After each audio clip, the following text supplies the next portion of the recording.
Okay, thank you. Make a motion to recess to executive session to discuss personnel matters, update pending litigation, collective bargaining matter, real estate, employment, compensation if needed. Motion. Madam Clerk, please call. All in favor? Aye.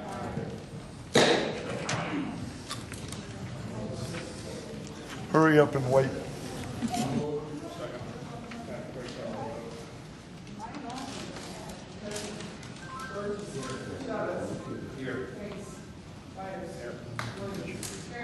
Okay, thank you. Okay, the next item on the agenda is the presentation for Pod Enterprise, but they had some. Yes, sir, Mayor. The gentleman had a conflict. He apologizes for the late notice, but Mr. Timothy Kelly will not be able to present tonight, but we will have him on the upcoming agenda. Thank you. Okay, let's move on to the presentation for the Unison cell tower agreement. Mr. Dave Walker.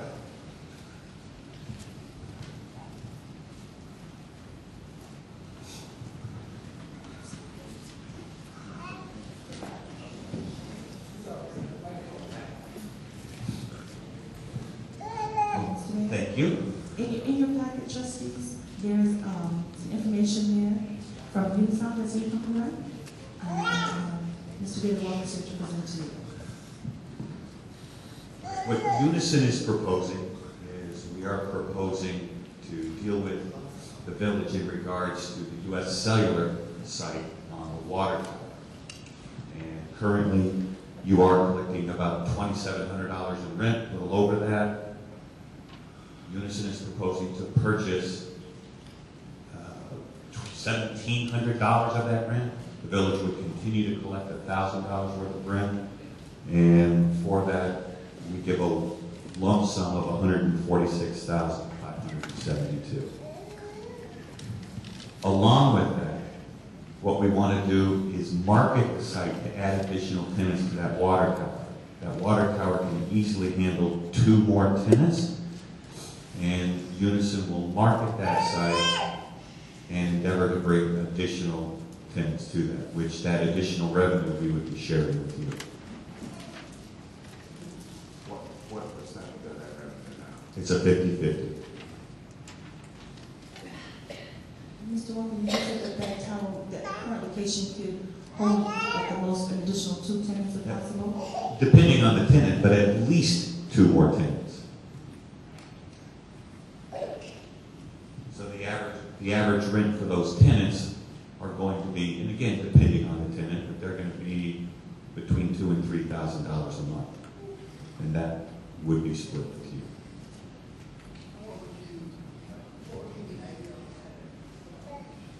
AT&T and Verizon, they're the 800-pound gorillas. They are the best tenants. They're the ones who the industry firmly believes are going to be around 10 years from now. They will be here. There's a huge question mark for anyone else. Just because of mergers. No one's going to buy AT&T and no one is going to buy Verizon. They will do the buying.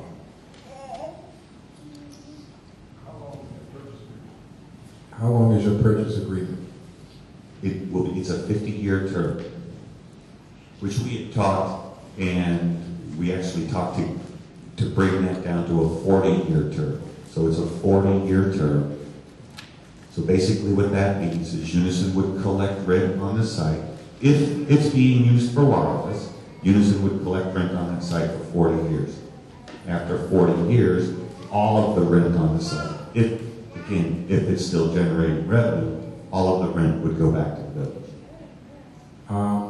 Is there anyone, well, I'm sure there's going to be someone on the village side to set up to see how much or see the records of what is being brought in as far as revenue? Will you have your books open? No question. You will get, part of our agreement, you will have copies of every lease that we enter into. So you know what 50% is. It's business. We don't expect you to take our word for it. You need to know what happens. I had to ask that. No, it's a good question. It's a fair question. Also, What you're buying is the rights of the tower, correct? We are buying the right to use that site for wireless communications. We can't put a billboard up there, we can't do any kind of advertising, we can't use it for anything except for wireless. And that's what we're purchasing from you. The current rent, or part of the current rent, and the right to add additional tenants. Maintenance. Who gonna is, do that right? sure, who is responsible for the maintenance of the site currently? You said you're asking now? We are. That will continue. In your U.S. Cellular lease, there's nothing in your U.S. Cellular lease to where U.S. Cellular is responsible for any maintenance of the water tower. So we can't force U.S. Cellular to maintain the water tower. Their lease doesn't state that they have to, so we can't make them do it. It would be automatically be in breach of your existing lease. Okay, because the reason I'm asking, if the village is going to be responsible, is going to get 50%, the tower blows down, the village has to put it back up. It means we have to pay for it to be erected because you have tenants there that have their towers there. You wouldn't be involved in that cost at all. In erecting a new water? Well, right, if something happened, act of God, the tower falls over, whatever. We have tenants on that tower. Sure. We're responsible for those tenants' equipment. But you're not responsible for an act of God. Your current lease says you're not responsible for an act of God. Our documents are going to say you're not responsible for an act of God. Okay, I guess that'll go to our lawyers, but I'm just wondering, because if you're renting something to someone and it falls over, breaks, or whatever the case may be, and it damages their equipment, I'm sure they're going to come after the person that they're leasing it from to make it right. It's fully insured. Every carrier is going to have $2 million worth of insurance. Unison will have that much insurance on it. So it's covered. Okay. In this respect. As long as it's in writing. It's Okay. Yeah. Let's see, Myers.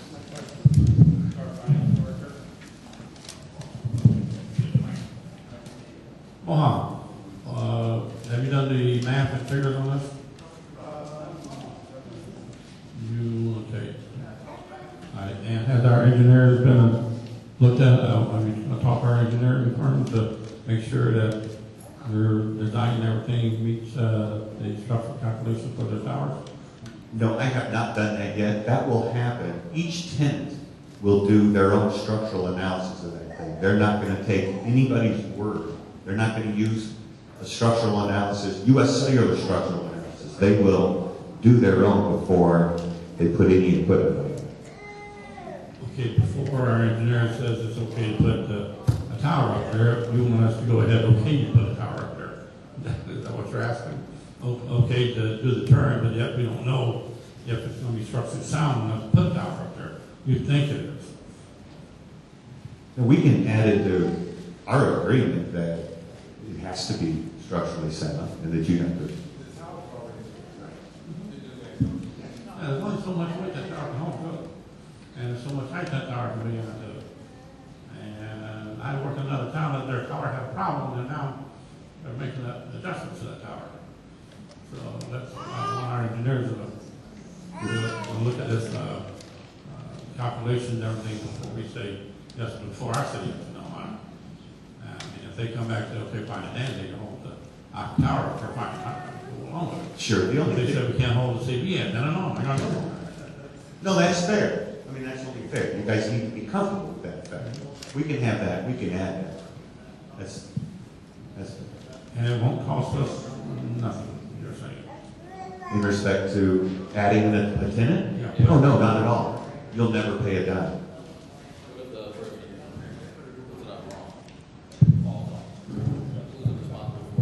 They are. Yeah, absolutely. And again, that would be covered under the insurance that they're going to have, that we will require them to have, and that we're going to have on the side as well. It will be heavily insured. The last question I saw at the very beginning, that if this offer is accepted by May 25th, is that a solid date or? Any time I generate an offer letter, the short answer is no. I have to have a date on here or the system won't generate. It has to have a date because Unison is not going to be on the hook 2 years from now, 3 years from now. You say, hey fellas, honor this offer. So we have to have a date. Okay. After it's been ratified by the village board, after we say, okay, what's the timetable for the lump sum? 45 to 60 days. I'm sorry, 45 to 60? Sure. Okay, I thought you said 45. Yeah. If everything goes wrong, it'll be funded in 2 months. And that's going to depend a lot on, there are documents that I would need that I cannot gather. They're not public information. We're recorded public information that you would need to provide. So obviously, the speediness in which you provide those documents is going to have a lot to do with it. And then when you charge the monthly rent, will our portion be given to us every month, or how You get paid when we get paid. So when we enter into an additional agreement, we look for equal monthly or annual payments. Okay. Some folks want to pay annually. Some folks want to pay monthly. So if we get an annual payment, you will be paying annually. If we get monthly payments, you will be paid monthly. You get paid when we get paid. Okay. I'm concerned about the money aspect. I would really like to see. I think I would really like to see the finances run first to see if we're going to, in effect, end up losing money if we sign into this agreement. So I understand the lump sum now, but if we held out and we're able to look at this at a different angle, I just want to make sure we're not losing money by doing it now. So I'd like to see if those numbers could be run and we can see that, because I'm not sure that maybe if we could have those numbers in our packet before, I'm not sure if they're talking about putting this on the next week's agenda, but that would be that May 25th date deadline. So I'm not sure if we can do it by then. No, understood. And what one needs to keep in mind is your lease is not with Walgreens. Okay? It is a 90-day cancelable technology lease. This lease can be terminated at 90 days notice by U.S. Cellular. I'm not preaching doom and gloom. I'm not saying that they're going to terminate, but I can put it in these terms. 70% of all wireless devices in the United States are on AT&T or Verizon. Under 1.5% of all wireless devices are on U.S. Cellular. They're a very small regional carrier. They're the number 8 carrier in the country. And no one in the industry thinks they're going to be around 10 years from now. They're going to be one of the ones that get bought. Your water tower. No. T-Mobile, and that is.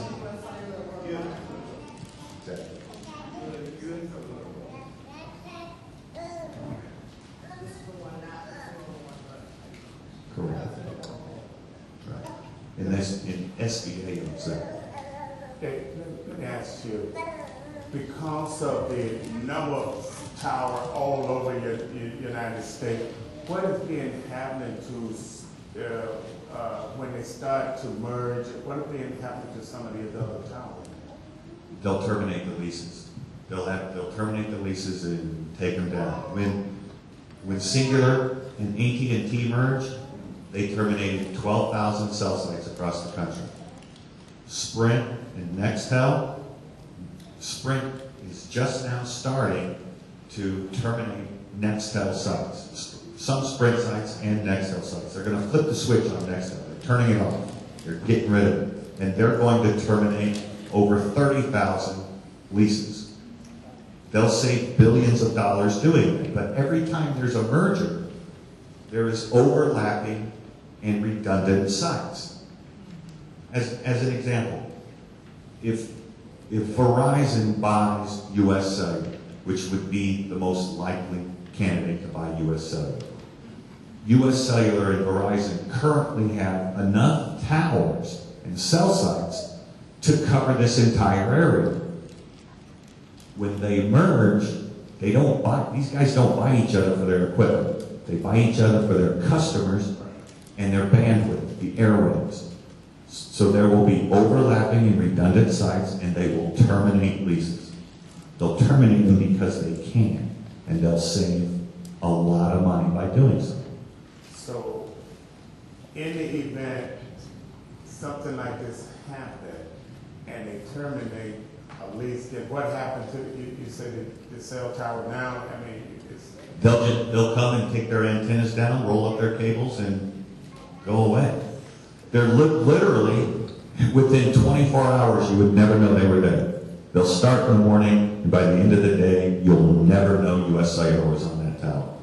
So then the village is stuck with Nothing. nothing. You got nothing. And if we end up working together, you know, we have nothing in regards to US Cellular. We're going to lose, right? But that's the whole idea behind adding additional tenants. To be able to replace what we feel is probably going to go away. And quite frankly, just make more money. We're out to make more money. And by doing that, the only way we can do that is adding additional tenants to the sites that are in our portfolio. That's it. And that's what we look to do, drive revenue to your water tower. Would you need an additional land or anything? Correct. US Cellular leases, I forget exactly the amount of space that they lease, but I believe it's a 10 by 20 ground space. Anybody going on the water tower, they have to have space on the ground for their equipment. So before we consummate anything, I would need to go out there with someone. You need to be comfortable with the amount of space that you're allowing us to use and where that space is. So I need to go out with someone and walk that site and get an agreement, okay, you can have this. Probably the easiest way would be to, box off, square off a section at the base of the water tower. And Unison would have the right to use that for wireless. And you know that when we do, you're going to make more money. Well, and so are we. We're out to make more money. So we're both going to make more money when we do that. Any other questions? Okay, so... And in parting, just to let you know, Unison has been in this business longer than any other company. We are the largest privately held leaseholder in the United States.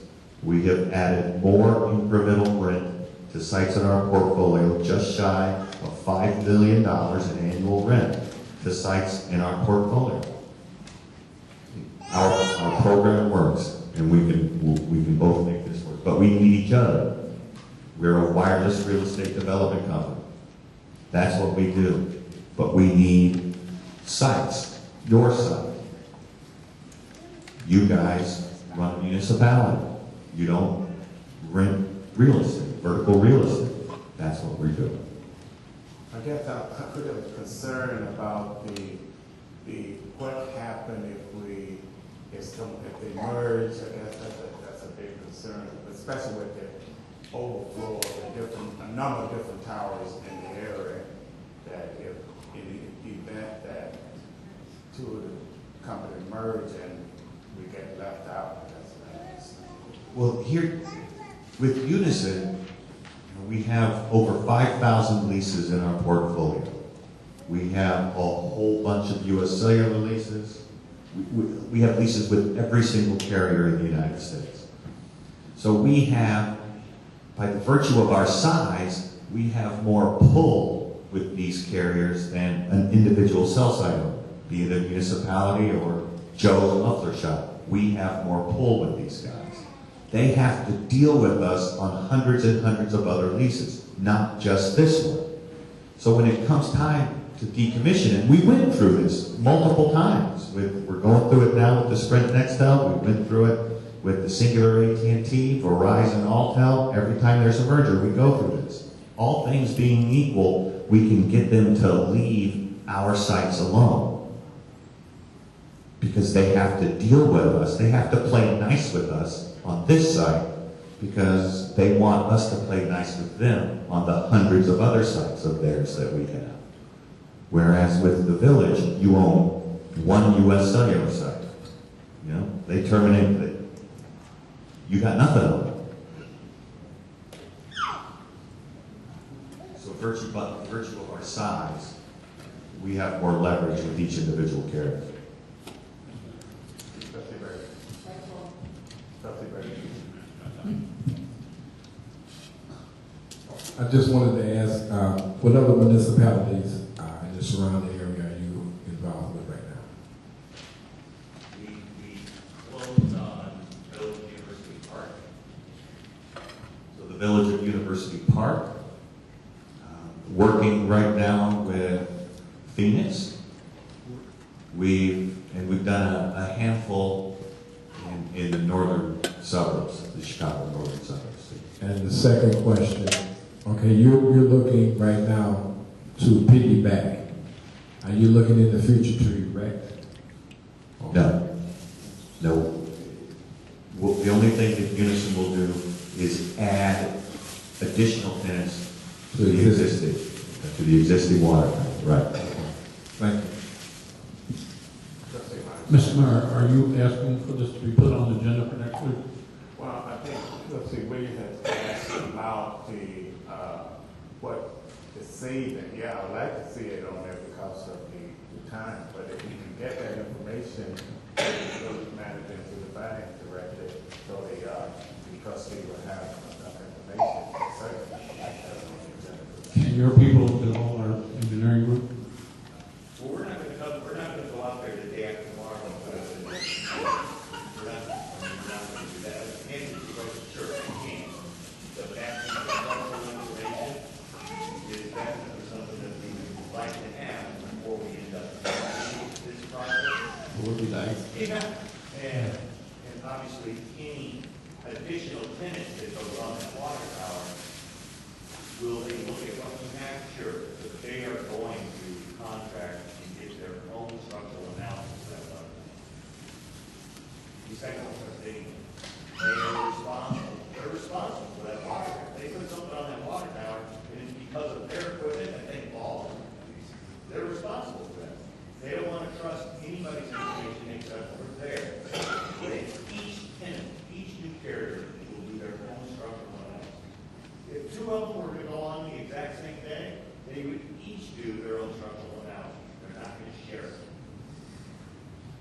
But yeah, I would like to get it together. That should be phone call, yeah. Mayor, I'll have Mohan take a look at that to do in reference to that, as well as, if Mr. Walker's available, we'll have Kevin as well as representative from Robinson Engineering walk you through so we can see the site and they can ask you those engineering questions.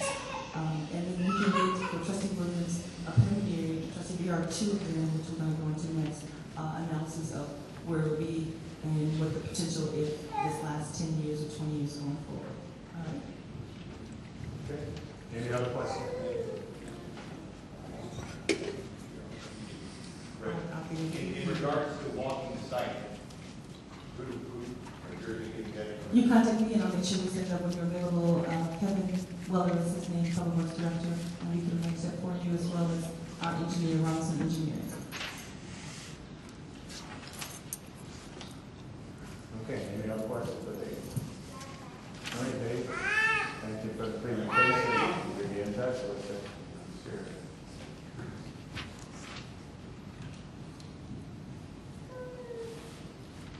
Okay, let's move to the discussion of the easement agreement with SBA cell tower. Yes, sir. In your package, trustee, item number 6, there's a secondary tower. That tower is located here on site. There's also a proposal in your package from SBA. They bought this tower from, was this Mobility? This is Mobility's tower, and this is a new company that acquired Mobility, and they're offering a lease as well. They're actually headquartered out of state in Atlanta, so they can't send us representatives, they're out of state. But they did send us a proposal in writing that you have in your packet. SBA does not anticipate having any additional tenants added to it. They'd like to be a standalone tenant, so they're not anticipating, so in this case, they would not be any additional rents. They're offering $110,500 for an extended year of 50 years. I did speak to her, and she is, that is their, this is their model product. They do 50 years. They're not going to negotiate for 50 years. And they're offering us this with a continuum of 50% of the rent that is currently there. And this is in your packet as well. So you have both to compare, and for your approval, she sent all of the documents that was there, but only via email. But this is the proposal in reference to the lease owner. And I'll have Mohan do an analysis of this one as well. But this is a company, and they don't anticipate having any additional tenants to this site.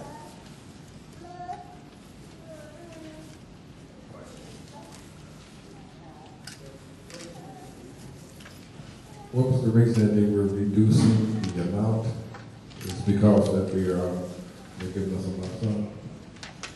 Yes, they would give us a lump sum, buy out some of that lease, and then give us an additional rent. Now, they do have a total buyout, well, at a much higher amount, but after discussing with the mayor, he said he didn't feel comfortable with a total buyout, a one-time fee, and then you're done. But to have additional revenue, which does increase at 4% annually. So it does have an increase. It'll increase for 4% annually going forward. So this was the one that we recommended that we bring to you. But there is another one out there. I believe it's about $250,000 for a total buyout with no additional rents. But I didn't think that would be one to do. And these are both comparing apples to apples. But it's up to you. Unison has also a one-time buyout lease that we care to have one, but this was the one that myself and the mayor talked about that we would present to you, one with a one-time and then approximately 50 years for a lease term, and then some additional rents going forward so that we can budget and put that into revenue going forward. It's a smaller payment, a reduction in rent, but it is a revenue stream.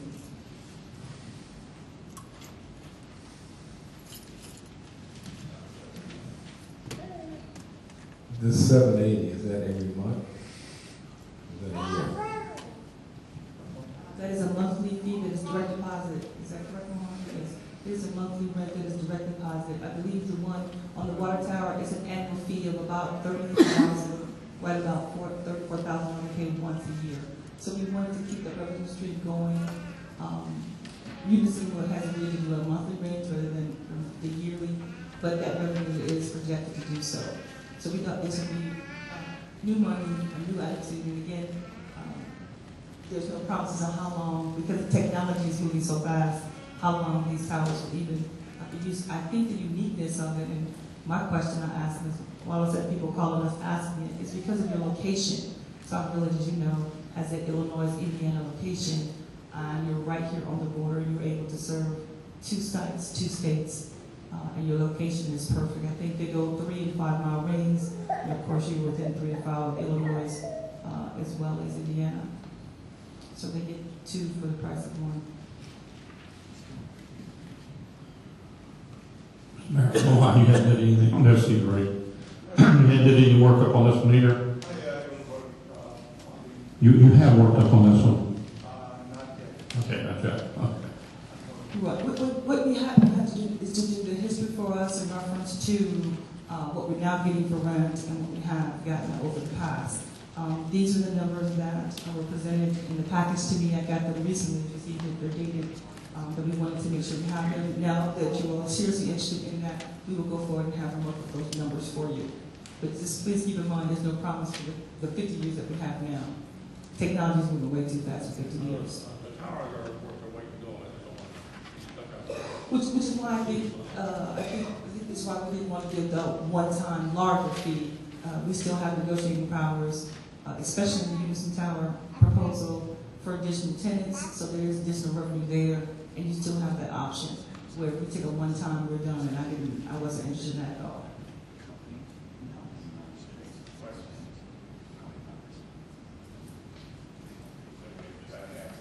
I'll see if we can get some numbers. Mohan can email you all some numbers in reference to that. If you let me know your opinion and give me direction, I will tentatively put it on the agenda and wait and see if someone kicks and screams to pull it off. Both proposals, may I ask, Mayor? Yes. Okay. And we'll tentatively put that on the agenda, get that information for you, and then we'll see how we can proceed. We can always take it off. And I'll have the agenda for you Friday morning. Okay, let's move to the presentation by Mayor, updating insurance renewal. Yes, sir. Mr. Mayor, I apologize. I was out of the office on Friday and Monday. I left an email to confirm, but I wasn't able. I don't think, is there a labor representative here? Okay. I didn't see her, so we weren't able to confirm. Okay, let's move to the discussion of the zoning board recommendation.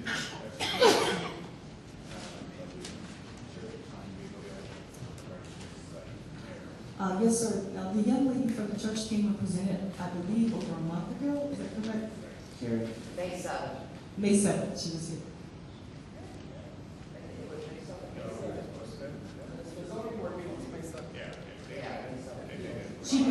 She came earlier. They came, she met May 7th. There's a recommendation in your package. And I also passed a draft ordinance in reference to allowing this to happen. Did you everybody get a copy of the draft ordinance? And so they're looking to do that, church. I believe the recommendation for the zoning board of appeals was a positive recommendation to move forward. They had their public hearing May 7th. Consider special use to allow the church into the commercial zone C2. Zoning board made a recommendation to approve the special use, and they're looking for you to approve the ordinance prepared by our attorneys, which is here.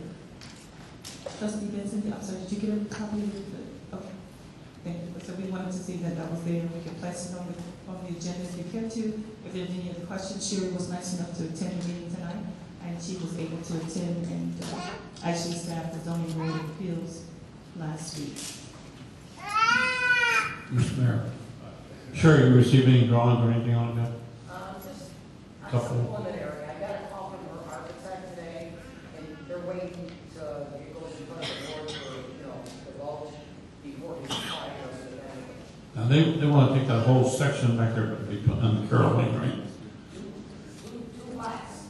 The two lots of boards against the line. Right, exactly. Now, I remember there's a reason we couldn't build something back on those lots a while back for some odd reason. They only put the one home up, and they put the other home on the other side. They left the other two on the back side alone. Is there sewer and everything all ready for that, or does it all have to be put in? I don't know. I haven't been out to that site. I mean, she's going to have to comply with whatever she Right. has to do. Okay. And they have to have all their permits and stuff in place, so. And there are current codes that will be fully sprinkled. Correct. They can come into the church on Carroll, and I know David made a suggestion to her, maybe having a road go through, how Carroll Lane comes around, to get access to church two ways. Yeah, they could But I mean, probably. if that's something that you want them to do in the special use, now is the time to put restrictions on it. In section 4 of that zoning ordinance, you can, Right. what the village thinks is necessary. As the chief met, I've got with it, fire chief, and maybe run across his desk and see if he has anything special to throw in there. I know it's going to have to be sprinkled. That's per code, building code. Right. Parking lot, we've got, whatever the seat capacity has to be. Yeah, they have to meet that whole Right. zoning ordinance, Right. landscaping, parking lot, all that. Mm-hmm. So then, we'll see to it that that gets taken care of. Okay. In the ordinance, I see that there's a place for special use. When are you planning on voting on this then?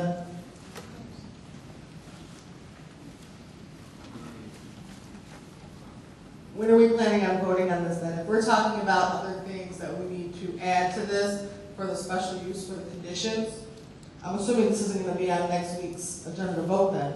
Look, I anticipated adding additional statements in reference to making sure that they follow all local ordinance and zones, because we should probably cover everything we need to put that in there, a catch-all phrase, that they have to be able to meet the standards that's already on the code of any church, so that what it really is.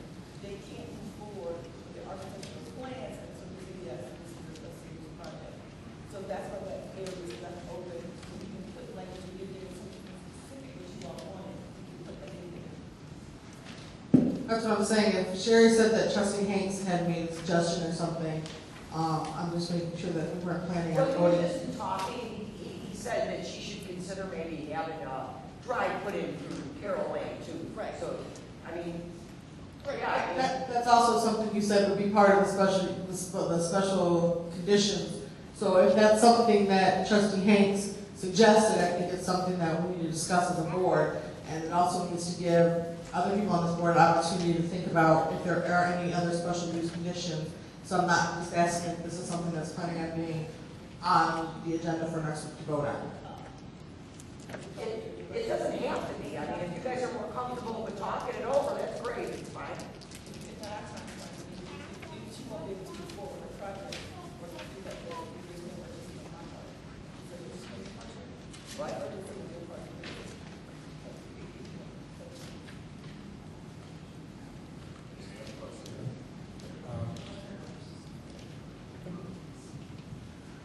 By being in a commercial area, I just wanted to make sure that it falls under the commercial statute, even though it's not going to generate any revenue. But I would like to at least see how the building is going to be built, where it's going to be turned, how it's going to be facing, those type of things. Because that does make a difference. It's one, because it's in a commercial area, and when that area is hopefully comes to, and so one starts building there, that this doesn't take away from it. So I mean, I'm just wondering, that's why I was wondering, can we see some type of drawing to see which way it's going to face, if it's conducive, what type of structure is it going to be, what type of, just some of the things that. She already provided you guys with like a sketch of the way the church was gonna look and stuff. That was in your packets when she came to meet with you guys. I mean, that stuff was all provided. I'm not gonna get any architectural plans until the board okays it. And then she's gonna have to go through the permitting process. She's gotta comply with all the zoning and everything. I mean, it's not just like we're saying, yeah, she's gonna build the church up. I mean, she still has to follow our codes. But I mean, I mean, she provided you guys with sketches. Okay, I just wanted to make sure that, that's all. If, I just want to make sure, because when you put that there, it's going to be, that's at the end. That's at the end of the commercial property. So, and I think she had it facing the residential area as her entrance. Okay. Mr. Mayor, I think the biggest thing is just, we're voting on the zoning board recommendation to approve it. If we had, the trustees had comments or suggestions, and at the zoning board, it should have been brought up totally. If there's other comments, we can look at another avenue, but at the present time, I think the memo is to vote on the recommendation of the zoning board for special use. And then we can go into lengthy discussion about other things, but they have to be in all our codes, that's bottom line. Any other questions? We want to go here, we want to see additional information. Board.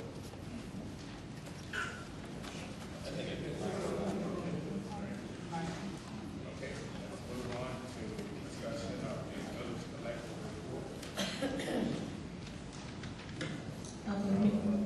the finance director is here at our last meeting, and I know I'm sorry we were able to make that meeting. There was an audience question in reference to the collector's report, and we were going to pass out the collector's report and how we did that. So we reviewed it, and we have attached to your packet February and March's collector's report. He's here to present and answer any questions, but just for your review of what the collector's report looks like, and we're looking for direction as to how you all want to disseminate this and when and where.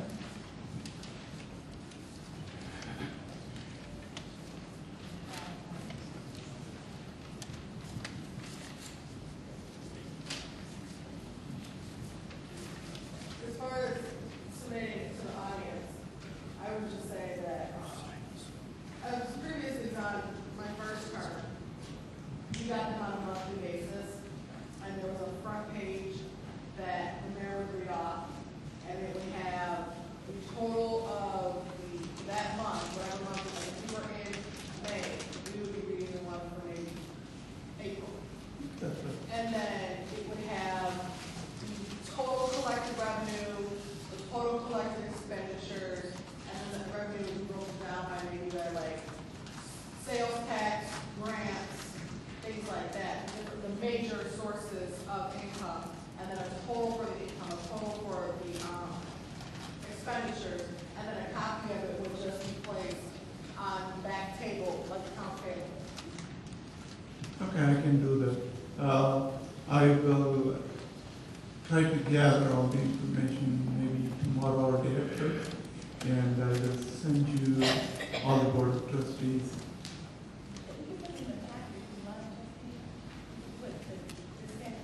I will just make a sample and send it to you. Yeah, and I would also encourage maybe to look at,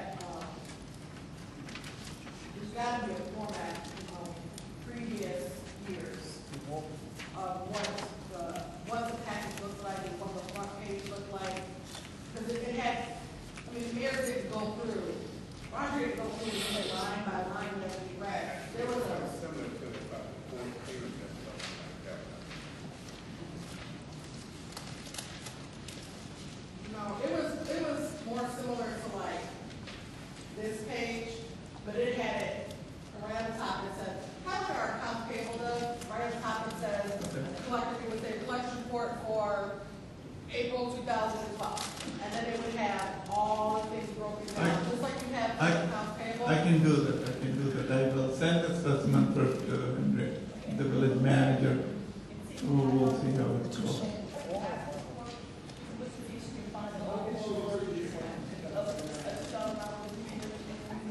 Definitely, I can generate pretty easy.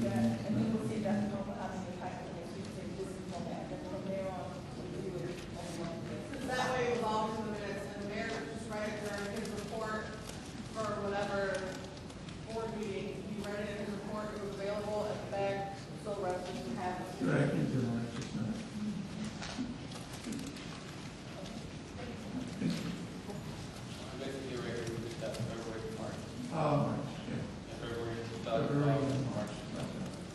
The April will be ready within another 3-4 days.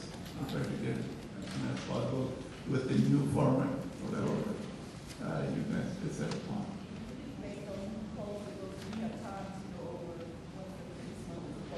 Right.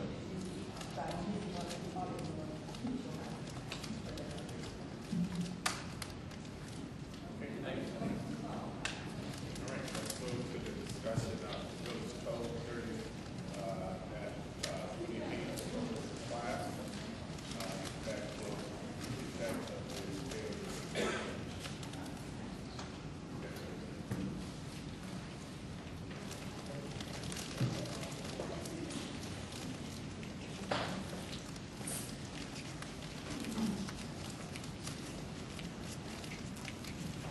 Mr. Mayor, if I may, the clerk and I had several conversations about this, and we asked some questions in reference to voting. It came up, and how the abstention vote is recorded was also a question. And so what I did, and I believe it was discussed at the last meeting, to be placed on the agenda for discussion. And so what you have in your packet is an attachment of section 30.28, voting requirements according to our current village ordinance. And also a frequently asked question that I went online and researched of how to record. So the question, I believe, and please correct me if I'm wrong, is her question is how are these votes to be recorded? A rule of thumb, and I know the clerk called some clerks and I called a couple of clerks, usually an abstention vote is actually recorded with the majority, but how our ordinance reads currently is a little tricky. Please forgive me if I read it to you. It says, when the question is taken, each member of the corporation authority shall vote unless excused by the corporate authorities unless it is directly interested. In which case, the members shall not vote, provided, however, that the failure of the mayor or a trustee to vote shall be considered to be an affirmative vote, which, the my simple interpretation means that abstention will be counted as a yes. The clerk said there is a question, and she really wants to be adequate with this record, and so she needs discussion and direction, and maybe even a changing of this ordinance of how this board cares to use. Now, Robert Rules of Order normally says that they go with the majority. You can look at some other versions of it, say that it's considered as no. Some versions say you don't count it at all. And that's what it says in the frequently asked questions is, do you count it? And they're saying, no, you don't count it at all. It's a no vote, so it counts as zero, so the abstention doesn't count. So she's asking for direction. I cannot let your opinion one way or the other. And so we wanted to bring it at the clerk's, we can ask to bring it here for discussion and see how we're going to go moving forward.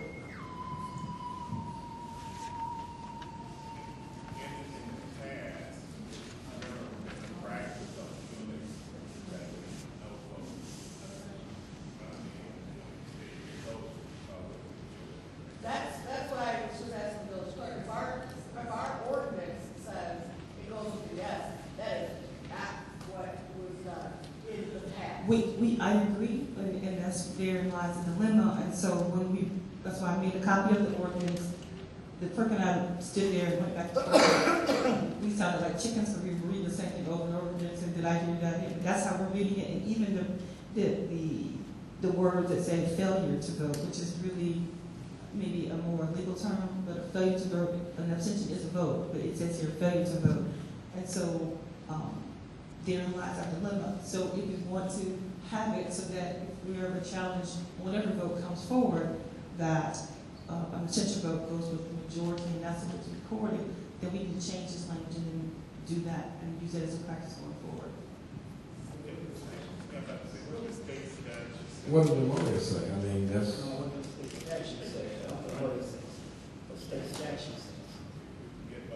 The attorney stated that it was yes. And I asked. Talk in the microphone.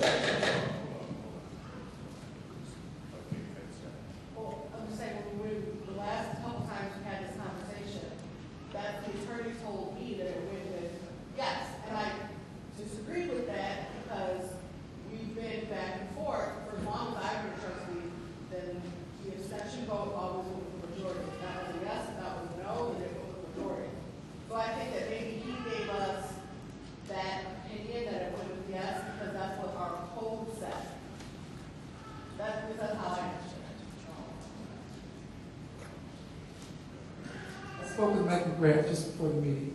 What he said was it goes with the prevailing side. The prevailing side can be yes or it can be no. That's not what our code says. Our code says it goes with the affirmative. If you have 4 no's, an abstention, and a yes, that means your abstention would go with your yes, and the majority of your board is voting no. So this is not clear in our village code, and in speaking with several clerks and parliamentarians, Robert's Rule of Order says that an abstention vote is like no vote at all. It doesn't go to either side. Different clerks use different rules. Our village code is used, and if there's no village code, we refer to Robert's Rules of Order. Because Robert's Rule of Order, we don't refer to that because we do have something in our code. Our code is unclear, as Henrietta and I both looked at it. It says that the failure of the mayor or trustee to vote shall be considered to be an affirmative vote. it's not really clear to us that that's exactly the way that this board wants to continue. We could change the village code, or we can leave it the way it is. But our recommendation is that, as with most clerks, that the abstention should go with the prevailing side, whether it's a yes or no. Whichever side is prevailing, that's our recommendation. And that's what the attorney's recommendation is.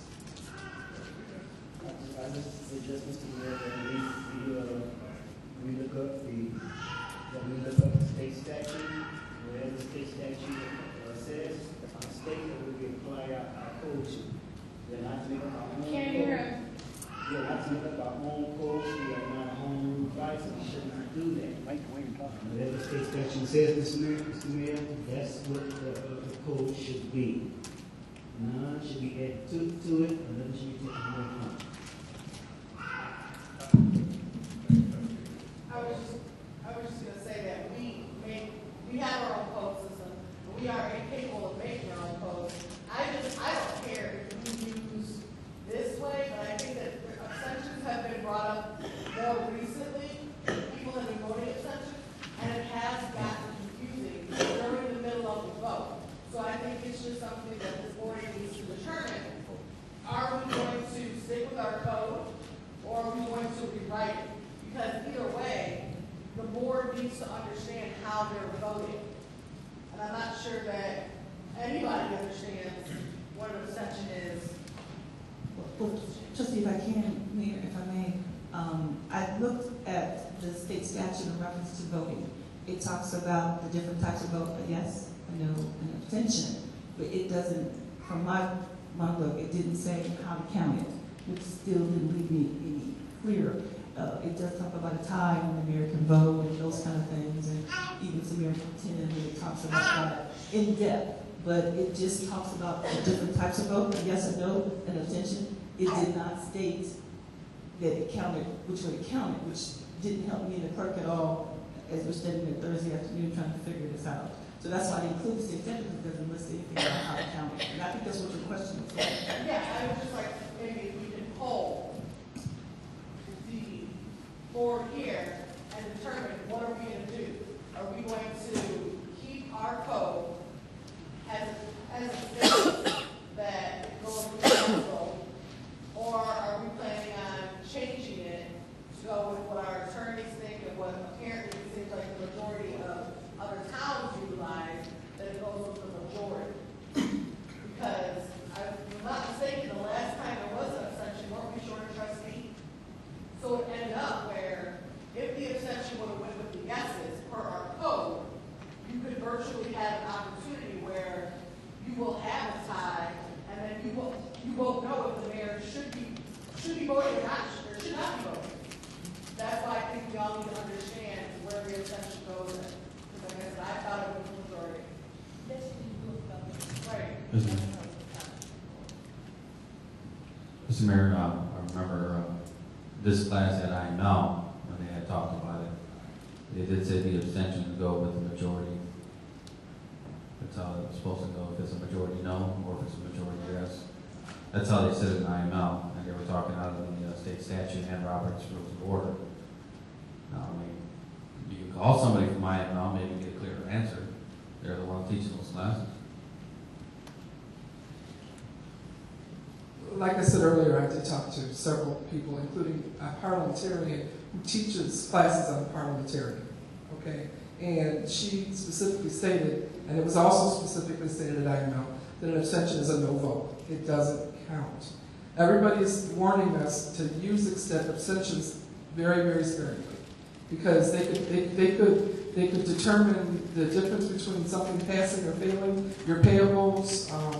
Many things are contingent upon the way things vote. If you look at the minutes, I want to say the last meeting in March, there was absence, there was abstentions, and there was a couple people voting no and a couple people voting yes. I've turned those minutes over to the attorney because I'm not clear that they actually passed or failed because of the way the abstentions were being recorded at that time. And I know every time an abstention has happened on the board, we all look at each other like, is this pass or fail? I'm just trying to get clarification. I would have thought after going to a clerk, several clerks and several attorneys and asking them the same question that they would all have the same answer. It's one of those gray matters that everybody does not have the same answer. The only thing I was told by everybody was, it's up to your board to determine what they want to do. That's why I asked the village manager to put this on the agenda. This board can determine what they want to do as far as an extension. That's why it's a gray matter everywhere else. Because nobody determines how you want to handle an extension except for you. So I see we have a lot of questions. We can, the attorney will be at the meeting next week. I can look again to see if I can find any other additional information in reference to how people do it. I'll even go on different people's website, depending on the time, to see what we can do to come up with it. But this is what we came up quite quickly to see how to do it. And then even when I made some phone calls, because Thursday, it was like Thursday, people were like, wow, it wasn't like a quick answer. They were like, wow, let me look it up, because I'm not quite sure. And so we can do some additional research to do that. Mr. Mayor, could I have at least a copy of the state statute that you guys have from? I'd like to look at it if all possible. But I do remember the class that I attended, mayor's manager, and same thing that trustee Supervisor said. But then there was a couple times here in this chamber that it was different. So I appreciate if get a copy of that. Then we have to decide one way or the other. I'll go online. I don't have a copy of the state statute in my office, but I go online and research. You definitely don't know the compliance statute. I can find it. Well, I don't have. I just go online and find. I don't have the actual. Okay. I'll look it up. I'll look it up, and we can see. You let me know what number, and then I can research it. But there's not one. I don't think the clerk has it. Do you have a complete copy? No. But I'll get it out and look it up. This is so easy to go on sometimes. Was there anything about a present vote? No, as I said, when I looked at the state statute, there was a yes, a no, and an abstention for the chunks that they didn't say. But sometimes they did refer to, and I would print out like I killed a couple of trees. They do refer to an abstention vote being counted as just being meeting the quorum. Right, because that's my concern. I know this is just from what training that I had. There are 4 ways you can vote on any given topic. It's yes, no, abstain, or present. And the abstention will go towards whatever your code is. In this case, it would be a yes. In every other case, it would be a majority. But you could vote present, which is you're here, you're paying attention, you have no yes, no no. Because an abstention is one of those tricky finger things where if you're not sure, it can go yes, it can go no, you don't know. A present vote is stating that you're here, you're aware, you just choose yes or no. And in your frequently asked question, it says, can an abstention affect the result of the vote? And you're right, it says yes. When a vote is qualified in some way, such as when a majority of those present, it can affect the vote as well as present. So as you see, if you add in the fourth, it gets even more complicated. And so I don't have the answers. I know the clerk may have been claiming to be all-seeing, all-knowing. It is a dilemma, and I don't have any answers. Like I said, the state statute is so thick, but I'll see if I can personally get to see. But the attorney's opinion it goes with his side. However, he says that looking at this, there is some gray area. I think that it's just important to note that an abstention is an actual vote, and we just need to determine, this board needs to determine our code. Is our code correct? Are we going to stick by our code, or are we going to change it to prevailing side?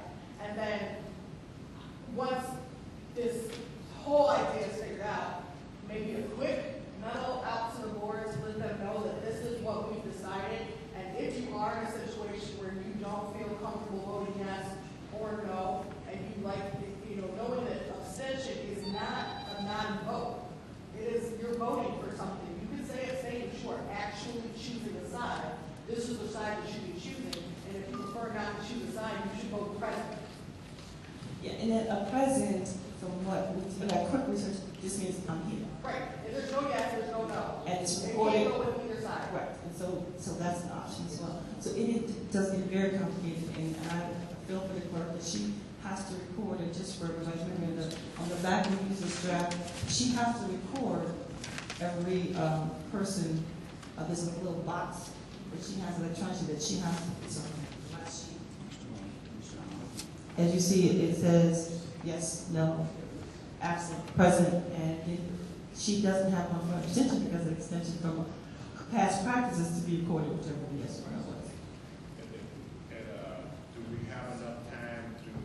Okay, I don't believe there's a hurry. Yeah, I'm saying, I mean, if it's not a time-sensitive thing, we can readdress it at the next committee meeting. We can put it back on the agenda for the next committee meeting. However, as a new practice that we have. What they'd like to see at the next one, do you want to see what the remaining sides, amendments to the code would look like? Is that what you're, we can have an attorney prepare for this. And then I'm going to agree if we're going to change this code to the remaining sides, if that's what the board's going to bring. And then you can ask him those kind of questions, because he'll be here at the next meeting, your opinion, but he probably may not be able to give you something in writing in reference to that, but you can hold him because he will be here, and I'll ask him to prepare something. I think it'd be interesting to see what the difference says, but in my opinion, I don't have a problem waiting, but I just feel like we need to change our order. It should be with the report. I was surprised that when we looked at it, thanks to Minicode, it was quick, it was easy to get to, but I was surprised that we looked at it different ways and searched it, it kept popping up the same way. Okay, could we address it in 2 weeks? Yes, sir, I put it for 2 weeks. Let's move to discussion of the code enforcement program and staff. This is what Sherry came for. She came for this portion right here for the code enforcement. Well, I'm happy to report that in your packages, and I believe Trustee Williams, your question was supervision. We put in in everybody's job description. In code enforcement still will remain Sherry supervision, and she's excited. As am I. We're looking forward to it. I think we both have lists of things to do, but there it is. But I spoke to Trustee Myers in passing this evening, so I just need to give you a heads up. The 2 positions that you all agreed to do, Mohan has come up with the numbers. I emailed those salary numbers to the union to say this is what we're going to bring them back as, and the amount. I'll probably hear from them tomorrow. I'm meeting with some staff and potential people tomorrow so that we can be able to bring them up. We've located tickets and we're doing all those kind of things, but these are descriptions of it. Because people are moving, we anticipate, that's a good word, we anticipate a current person bidding for that new position. She has the seniority, and we're anticipating bringing someone back who's off leave now. However, that leaves that current person's seat empty. And so we have to fill that with a new position as well, and we anticipate bringing that. So we're going to bring the 2 people that's left on the call-off list. I'll meet with them tomorrow. We'll get that going, officially start the bid process, and hopefully the 28th. I know 28th is a holiday, but it starts a new payroll cycle, and they should be ready, employed, signed, sealed, and delivered for us the day after the holiday. Sherry has gone and collected some of the things that were disseminated. Vehicles were one. They had 2 vehicles before, and we were down to 1, so we went back and basically we're collecting all of the code enforcement items back. There was a blazer, you said? I keep to that. So we're bringing all those equipment and things that we disseminated when we, that you all disseminated when the department was dismantled. We're bringing it back together, and we're meeting with the adjudicator on Thursday. Yeah, Thursday. Thursday at noon, we're meeting with the adjudicator so that we can have a clear understanding of what prepare him for court, and we have additional clerks. We anticipate June, July, August, September, and even October courts being heavier than what they are now. I anticipate seeing a lot of grass cutting because we're so late in the year. We are not giving out. We have made an administrative decision. We're not giving out warnings. We're going straight for fines. Most grass is over 8 inches anyway, so we're just going to go straight to tickets. We're not going to give anybody a notice. If your grass is that high, and we know the trick about cutting the front yard and not cutting the back, we're going to look at those backyards, and so we're just going to issue tickets. We don't have the luxury of issuing friendly notices and reminders. We have to go and get caught up. So that's what we anticipate. The problem should be about warnings and notices. You have no idea if the issue someone's home at the time.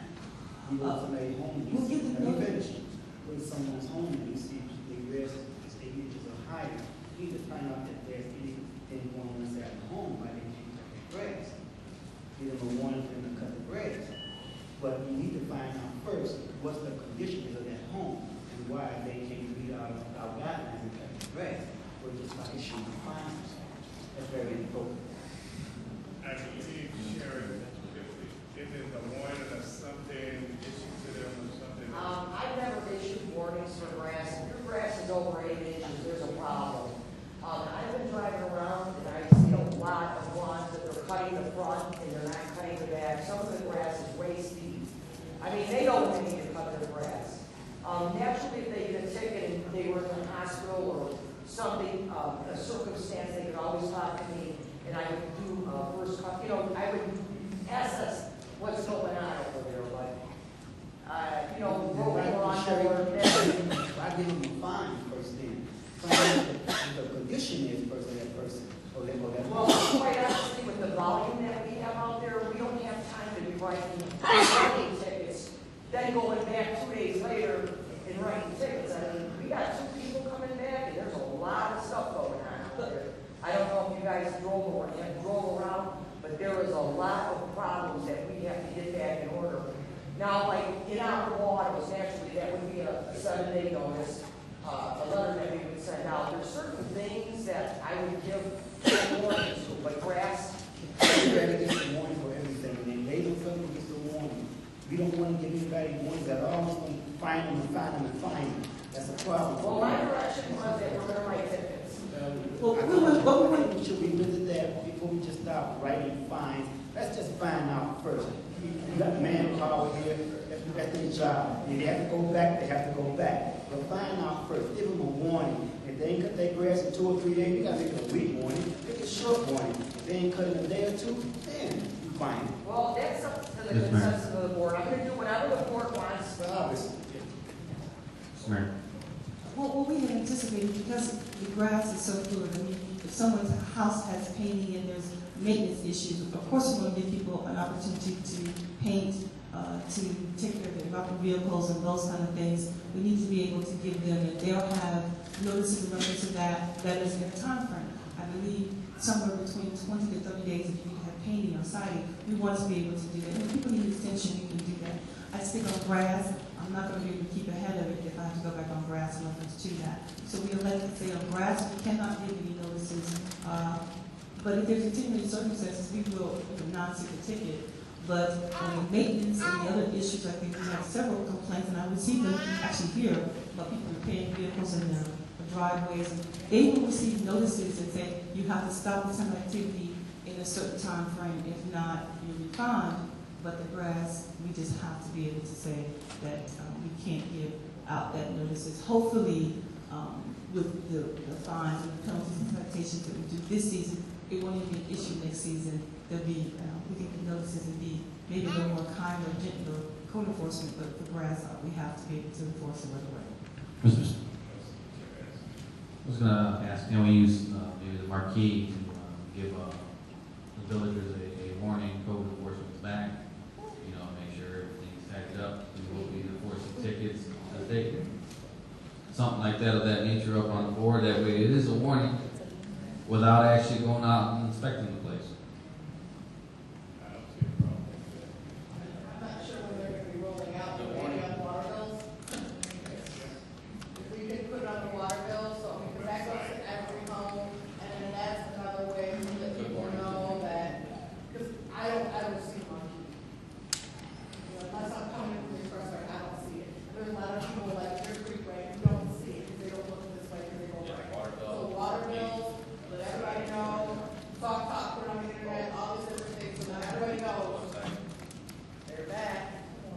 And we can do that. We can put a sample of a warning notice that you all have used before on the website. And a lot of people do visit our website. I talked to Joe, and a lot of people visit the website. So we can put it on the website. I'm hearing you say put a blurb on the water bill and on the marquee. Can we use all that voice too? I will do a press release and send it to all press media to see if someone will be there. Press release. I already have residents stopping my room in front, giving me a list of addresses that we headed to. I'm taking calls, complaint calls. I believe the village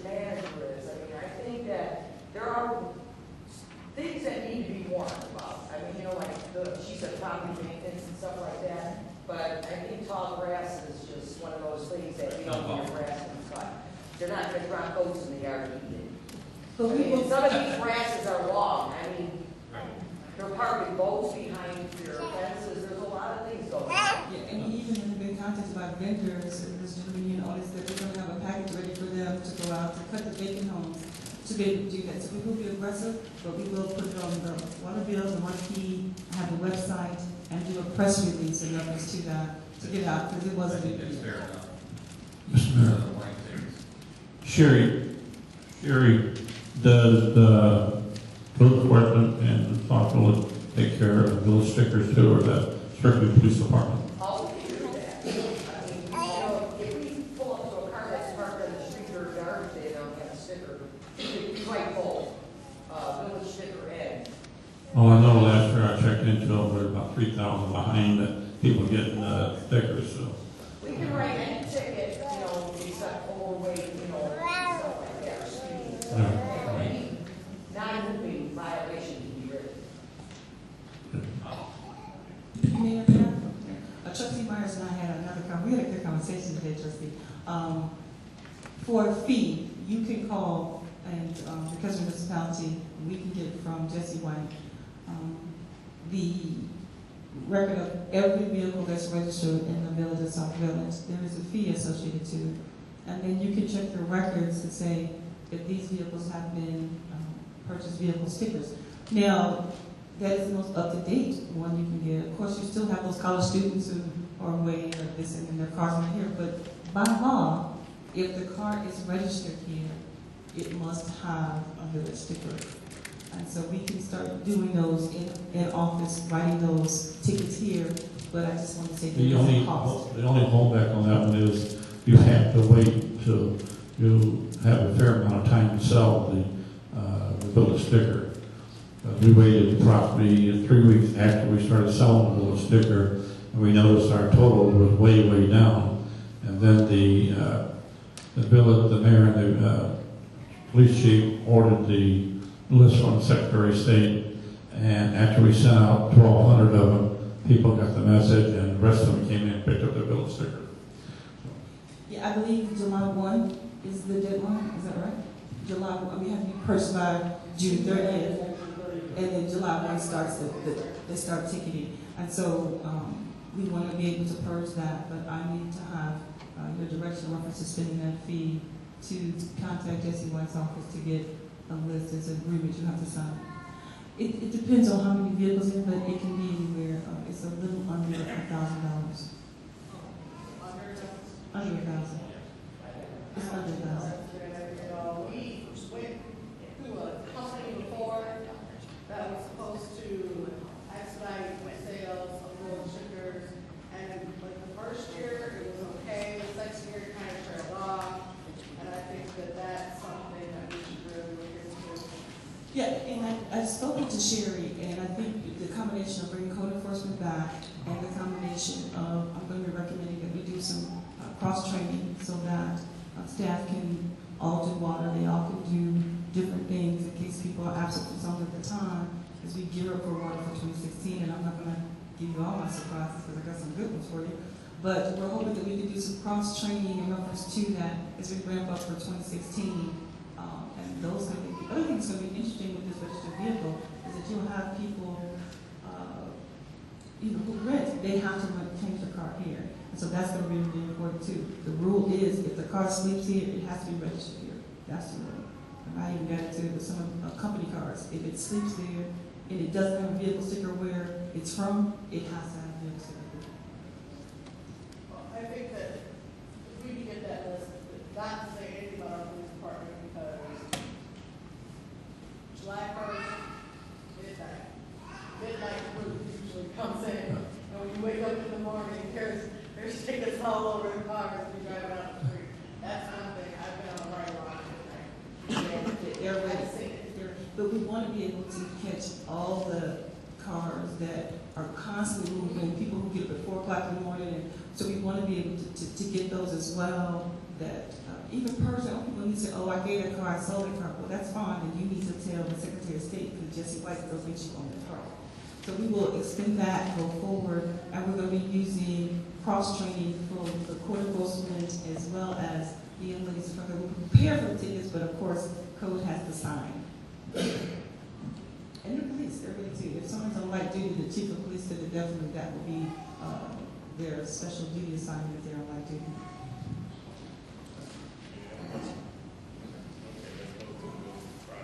Okay, in your packet is, I did not have it in your packet, I'm sorry, about memo tonight, I was trying to get up here early. I have a report, my report, discussion of building uses and security policy. I did not get a hold of that, to do that. We see that it is definitely badly needed to come up with a policy. I'm hoping that Trustee Chavez's new part-time people are definitely going to keep track of who uses the room, who doesn't use the room, those kind of things, with usage in reference to signing up. Those would be one of them when I met with them. That's one of their assignments to do. I did have a quick conversation with Rose Langston in reference to there were some issues with the sink and maintenance of that. We want to definitely address that as well. But I have to come back to you in reference to A. Item B, in your packet, there's some photos of some areas that have reached my desk as well as the mayor's desk. There's one on Eastbrook, Southbrook intersection. You can see there a huge hole there. There's an address on Clyde that wasn't, the background pictures didn't show it as well, but there was water being run there, and it needs to be repaired by us because we tore up the driveway, and you see they just have pea gravel there. And then, of course, on Rush Street, has been there, I believe, for over 5 years. There's a metal plate. That's how it appears to be. So Kevin and myself and Robertson Engineering representative, their special street guy, went out and did earlier, somewhere around May 4th. They sent and gave an estimated cost of what it would be for these areas to do. Rush is about $4,000. The Clyde Avenue is a $2,000 clear, and the Eastbrook, Southbrook intersection hole is $2,500. Now, the reason why I'm bringing it to you is because a simple coal patch, a simple fill in asphalt, stamp it down, Kevin's group can do, but as you see, by they don't really have the time, but we really need to find out why, like in this Eastbrook, Southbrook intersection, why this is happening. They need to get in there, tear out this section, totally repair it, and there's an engineering fee, which is from our Robertson Engineering, to come out and be able to do that. So I'm looking for direction in reference to you, but I'm trying to put all the price category photos in case you haven't seen them. I'm really concerned about the Rush one because that's it's easy to be removed. This metal plate doesn't, as you see, doesn't cover the entire hole, and literally a small child can fall down in it. It's that large of a hole. And then the Eastbrook, Southbrook one happens right there at the intersection. And so at night, you really can't see. They put reflectors there, but it's a street light across the street. It's really a bad hole. And there's a manhole, as you can see, right next to it. So something's going on. We need to go ahead and get that addressed. And so I'm looking for your direction to probably hopefully use some funding that we may have left in the streets or move some other things to come and to do this. And it's under $10,000. We should. There may be some of them left, but I wanted the street money, but we wanted to, because we just awarded that money for the main. This is a very minor, minute, but it's too big for Kevin's guys to just go throw some asphalt, stamp it down, and they really need to have this addressed, and I wanted to show the picture. So this is where we are. I have no problem with these 3 projects, and I'm sure Mohan can let us know how much we have left in MMT. So this is under 10,000. It has to be done. It's been put off too long. It has to be done. So my recommendation would be to go ahead and get it done. If it's going to cost more, then I'm sure they're going to come back to the board and let us know it's going to be more than what it is. But at the prices that you just named, I can't see why we don't get it done.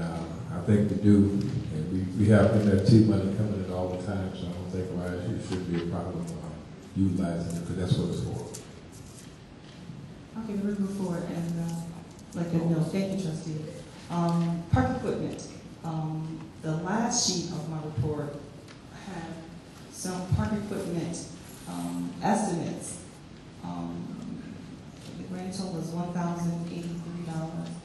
This would be at the Carroll Park location. Those items, where they're talking about the slides and the swings and some of the clamps we already have in stock, but to get that park up and ready and qualify and get there, it would be $1,083. If there is money in the budget referencing for that, this is the company that we used before, so I just wanted to bring that forward because we did talk about some of the equipment. Care Parks been getting a lot of attention. I believe there's a large party there on the day you had your event, Trustee Shevers. There was a large party there. They really enjoyed the park, but one of their concerns was that the equipment was not operable. I would like to get rid of that. I mean, it's under $10,000. It's $1,000. It's Should be able to $1,000. get that passed. Yeah, I just want to say this is the kind of things that we want to move forward and come forward with. I think the people in that community definitely want to do that. The invoice is for the slides and the equipment that's missing. It's not a detail. It says quantity. So Okay. it's slide. Two slides. Two slides. The slides are missing. Actually, they're literally not there. They're physically not there. Some of them were missing.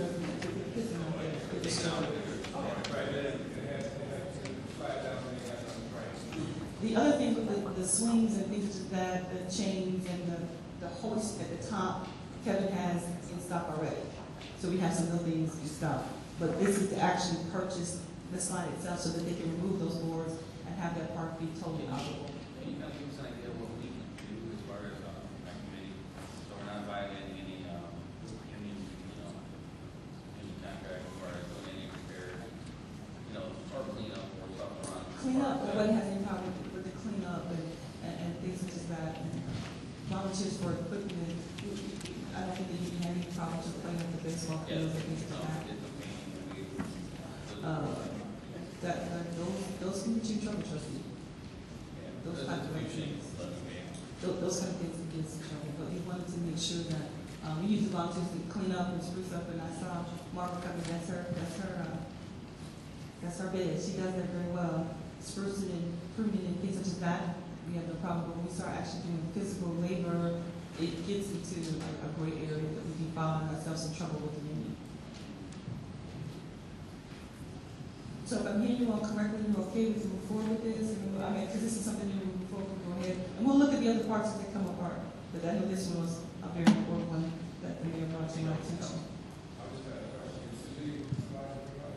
Did I see him? No.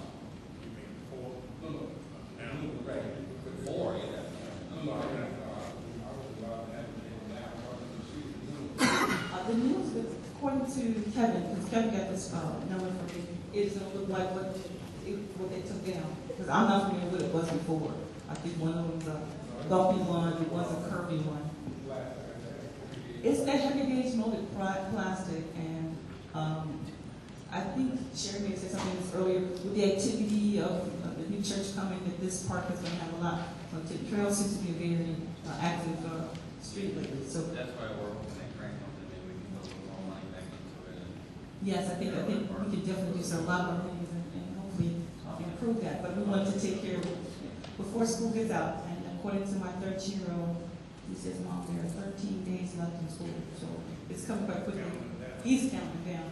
So it's happening very soon. So we can get these up. These are in stock, so we can get them kind of quickly. Sometimes things have long lead times, 5-6 weeks. These don't. They're standard slides. We can get it in, get them operated, and get them forward.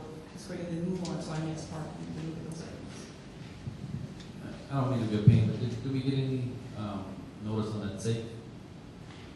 I talked to the chief. He said he told him to go for it, but Kevin hasn't had the opportunity to move it yet. Oh. But your staff, one came back to the background. I still have to finish the other part. It looks like they're going to be starting on the 21st. I can't wait till 28th for that. So they'll be starting. I would, yeah, thank you. So they'll be starting on Monday, and they'll be there to receive it. I'm going to kick it out. They'll be there to receive it and put it in place. And I'll probably send you an email for a schedule. I'm getting off subject, trustees. I need a firm to confirm schedule with you. Okay.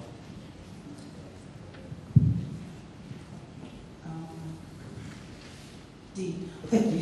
The public officials application and indemnity agreement I gave out to you all a couple of weeks ago. I need them back.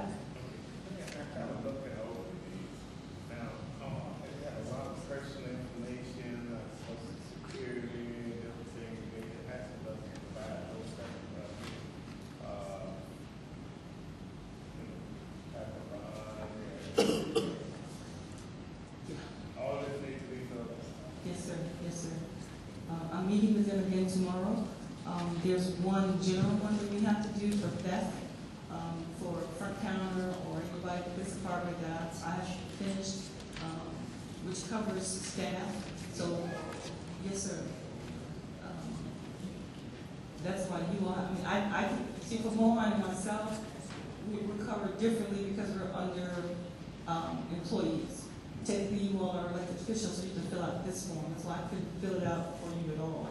You have to fill it out. If you feel more comfortable sending it to, I can give you the address, you can send it to them directly, but you need to complete it. The treasurer, the clerk, and all the trustees. Yeah, need to be, this is a new, we have a new insurance company, and the insurance company, and according to your code, you're supposed to be, and, bonded. I'm sorry? Yeah, and the new, if you want, we can have them come back. No, so we can have them come back so you can ask those questions in reference to them, or we can have them send out, because I'm meeting with them tomorrow, I can have them send out, as to why this is necessary. I would like to know, it's not something that I would like to know. Right, and then I'll even attach the code that says that you're part of this. Okay. Okay. You have to sign for them to do that. So I can do that and get them to send me an email, trustee, and then I'll have them forward it on to everyone else, as well as I'll make an attachment of those to do that. Okay. And, I think that's it for me.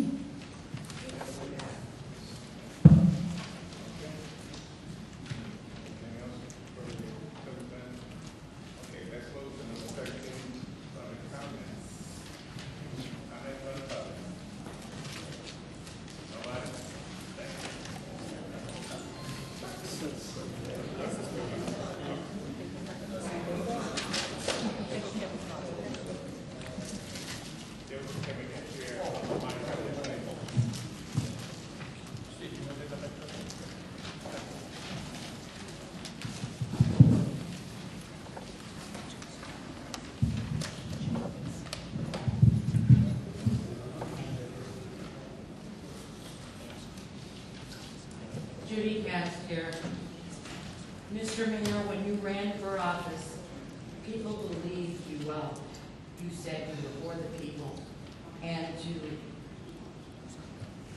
make Sauk Village progress further than what it was. That was before the people learned your intent was purely personal and your own gain. And before you intended to make Sauk Village all black and bring it to its knees trying. You named a man to chief of police who might have been a great cop in his earlier years, but he was black in your choice.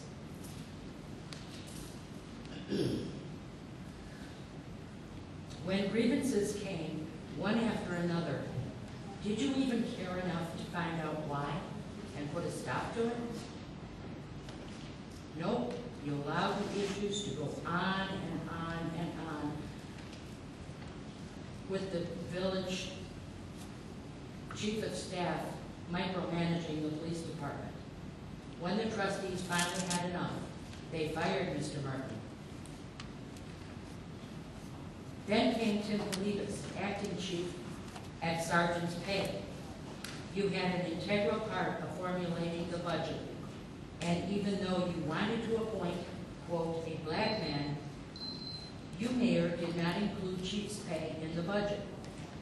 Were you afraid you would have to pay Tim Polivas more than sergeant's pay? You surely did not listen to 615 registered voters who petitioned to keep Tim as chief. You must have given temporary Chief Fox some great package deal promises he couldn't refuse. He accepted a position not budgeted for. Then he sues us to get paid and to maintain his position.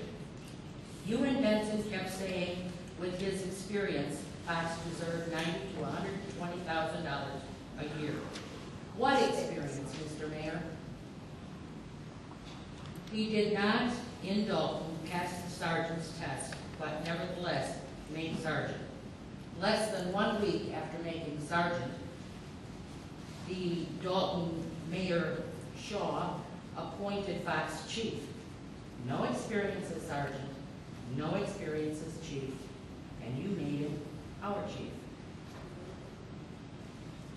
With less than a year as chief, you made him our chief with all this experience. Is it any wonder he has no management skills? We, the people of Sauk Village, suffer while your stubbornness goes on. You, Mayor, and your village manager. Next time. I'm not sure what you mean by that I'm trying to make the village all black.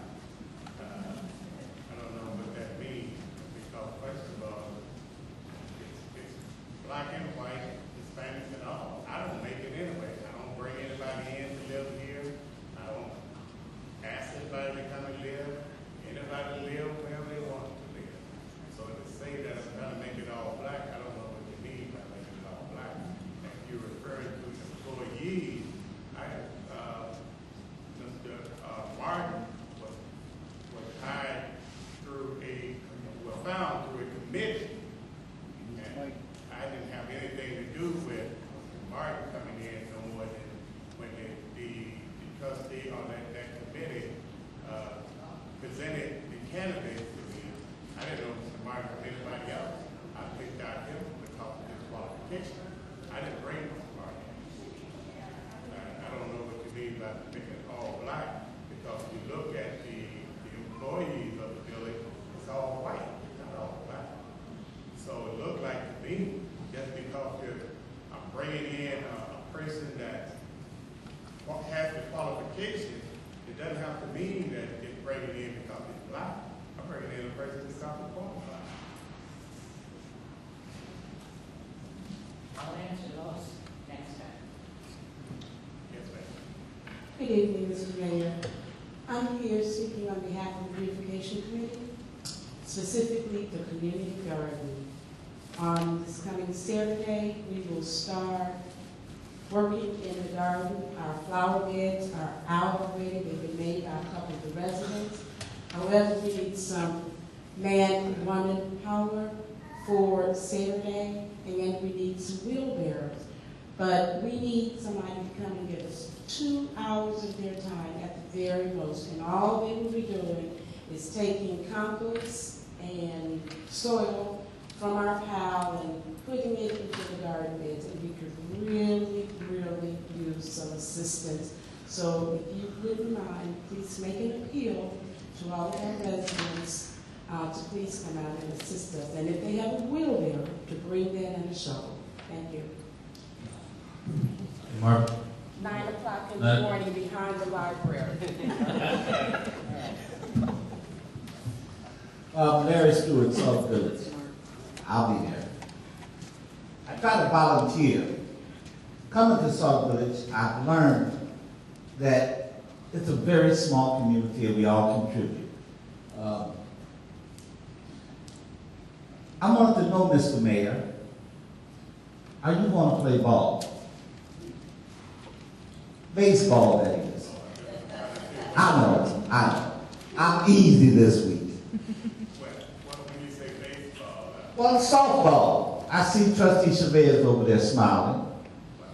I think at the time when we was cleaning up the ballpark, I did make mention that it will probably be maybe good for the community if the employees or the department heads or the trustees would maybe have the first game. Leadership is important. I think you stepping up would be a great motivator to pull the village a little bit together. I think people would come out to a game. I think it should be publicized. It's a good thing. It's what I remember about Sauk Village. I've got great pictures of myself, my family at ball games. Those days are long gone, I feel. And yet, I had an inspiration of hope for one Saturday morning. The mayor painted one of the buildings down at the ballpark. Gave me a little hope. I'm pretty sure everybody would come out that hears about it if it's publicized. Your call, Mr. Mayor, that's all I've got to say.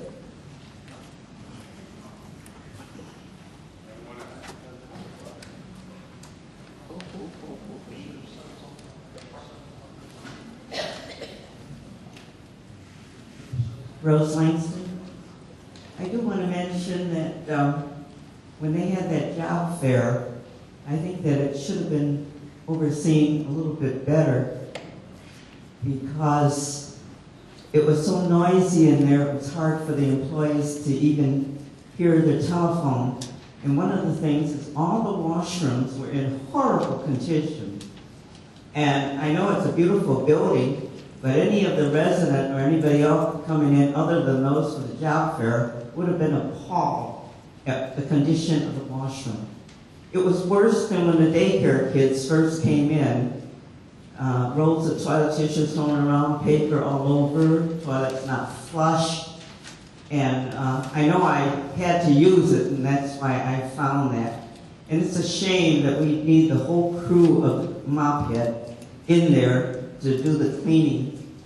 Normally, whenever we have policies that anyone using the building should be able to remove their garbage out. I know Public Works should be able to move the equipment, but I didn't think that they would be in there doing the cleaning, removing the garbage and all that. And I certainly hope it won't work that way. I really am upset with that. I do want to mention that we've been waiting, the senior department have a lot of repair work that needs to be done, and we've been waiting since last summer. I know we've been patiently waiting because I know that they've been working in the police department and the community center. It just seems that we keep getting pushed back.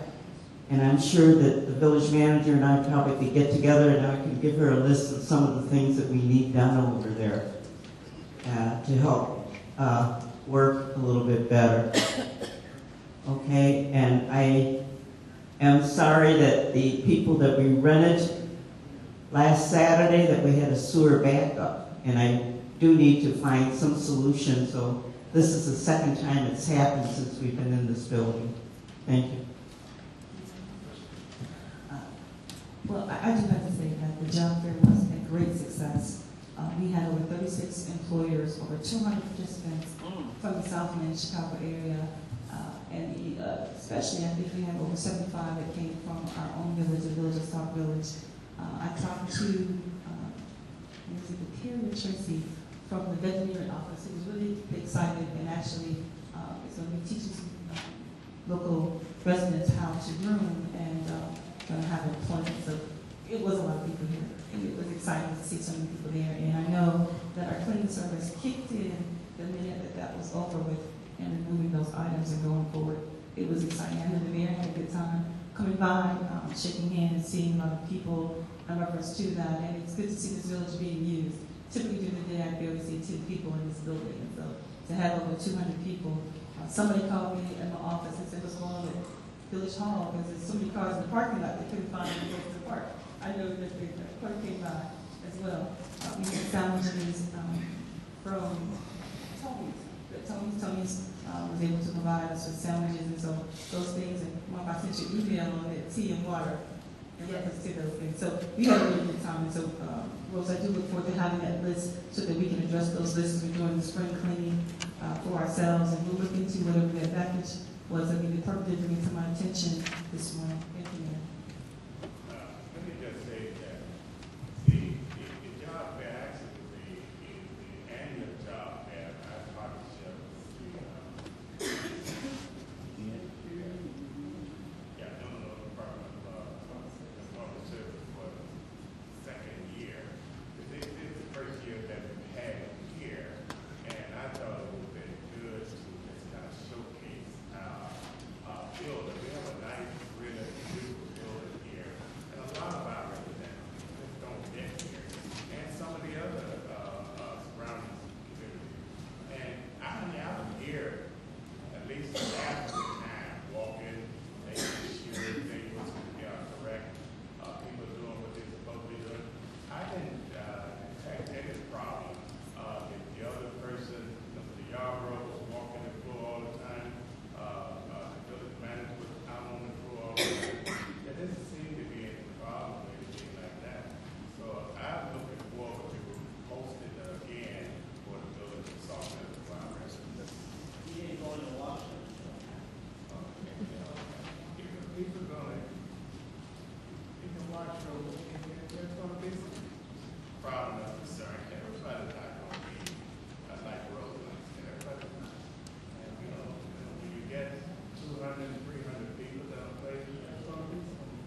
should show it off. The church our old hall is a lot nicer, a lot brighter, and we need to have more fences. I'm not saying that that's not true, but I do have a problem with the fact that people are able to, and I didn't see the bathroom, but people are able to throw toilet paper throughout the floors and get it extra dirty, and our comments is people will be people.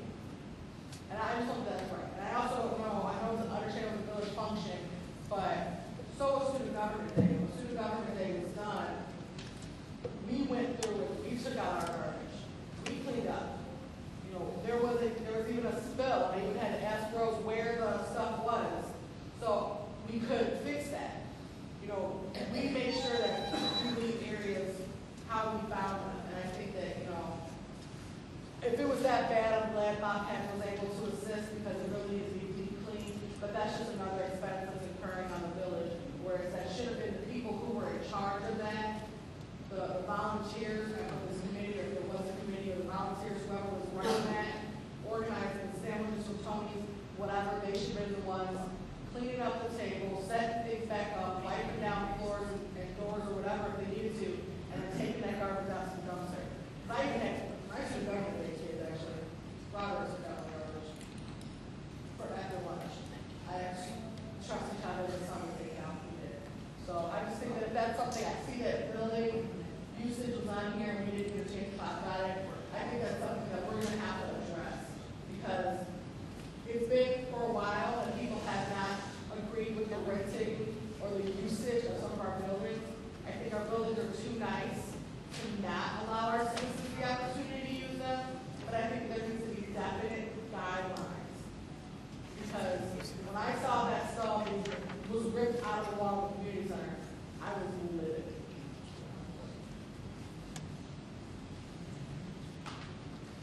I'm not saying that the bathroom, I mean, I know I was here at least 4 hours, and I went into the bathroom and stood there with Ted talking, he went in the bathroom. And I don't, the guy bathroom there, I didn't go into the ladies' bathroom. The guy bathroom was not in that bathroom there. I'm not sure what went on anyway. Yes, sir. My name is Sid Harris, 217 Place, and I just want to comment on something the court enforcer said, and she's absolutely right. She needs to hit the ground writing tickets because it's ridiculous the way these people's yards is. I mean, you got grass up to your knee. They cut the front and don't do nothing to the back. So they need to get out of them cars and look at the backyard. Just the other night, they got possums, skunks. They brought out the fire department, the police station, everybody 2 days ago, in case y'all don't know.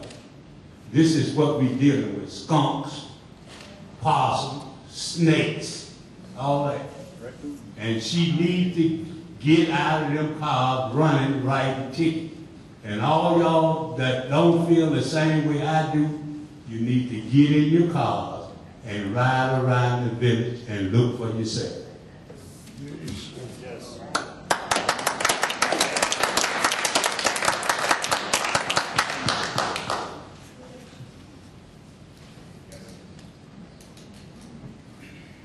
My name is Nathan Griffin, and I live 22317 Brookwood.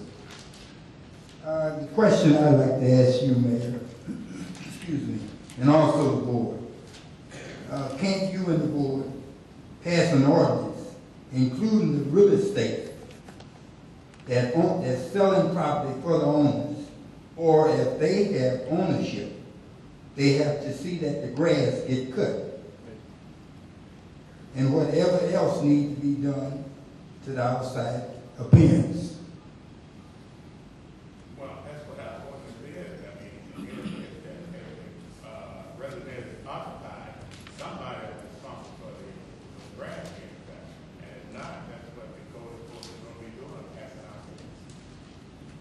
Well, there's a number of houses being sold, and they look, the grass is high in the front and in the back, and it looks bad to the other people that have their grass cut. That's why we're bringing the code enforcement back. Thank you. The other question is, why hasn't a large hole on the street in Carlisle been repaired? Now, it's right off the Lincoln Highway. That's the first street. You make a right turn, and it's right behind the office building. There's a large hole, I'll say, pretty deep, about 2.5 feet, no, more than that. At least about 2.5 feet deep. We understand it's been a while, and it definitely did get prepared, but tonight we sent to give the village manager the opportunity to have those fixed, repaired. Okay, thank you.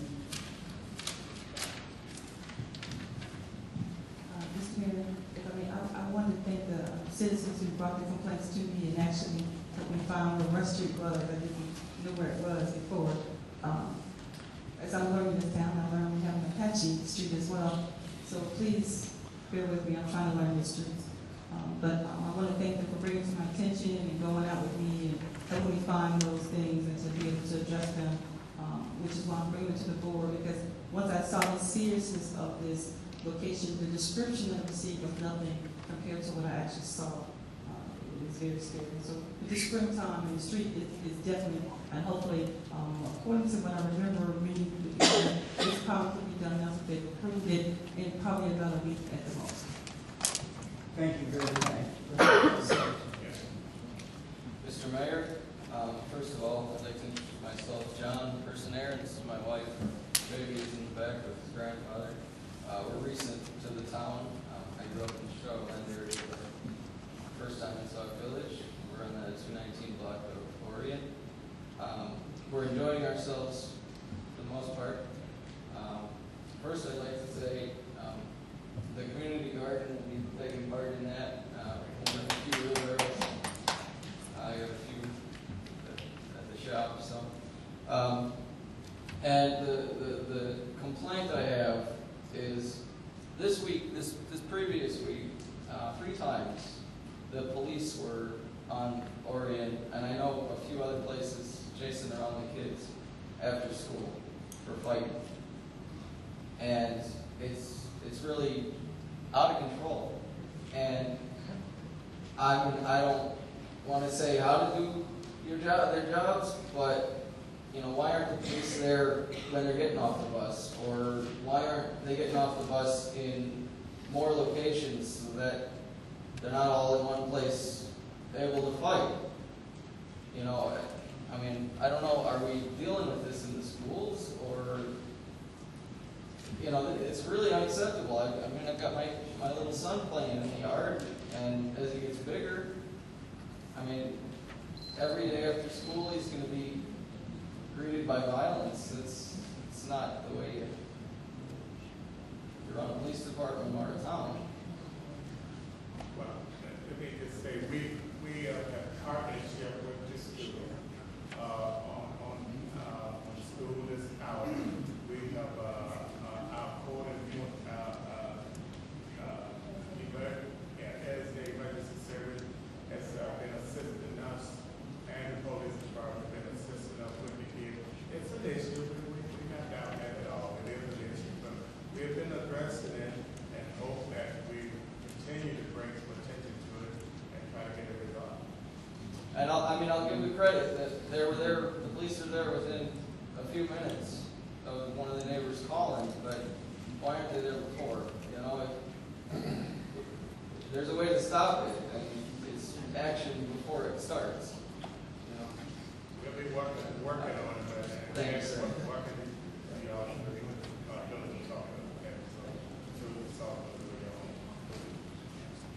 Anyone else? Let's go to the board of trustees.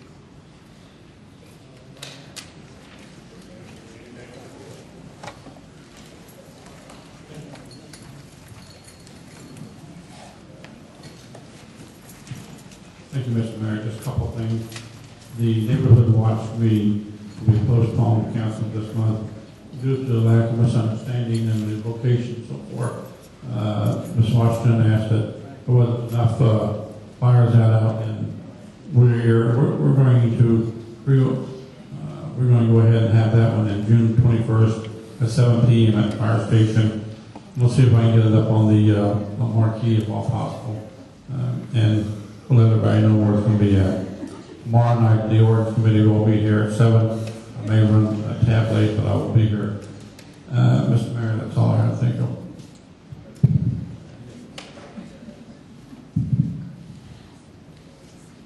Yes, Mr. Mayor,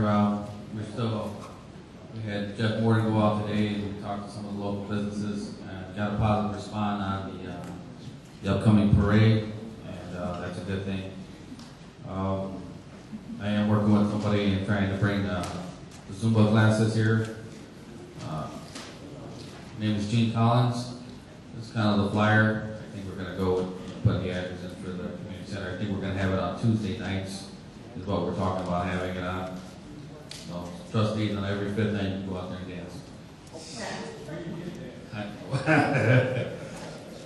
But you know, I'm just happy to see things moving forward in Parks and Recs. We still got some work to do lining up the baseball fields. I'm hoping some people will call me and want to come out and assist on doing the measurements. We also got the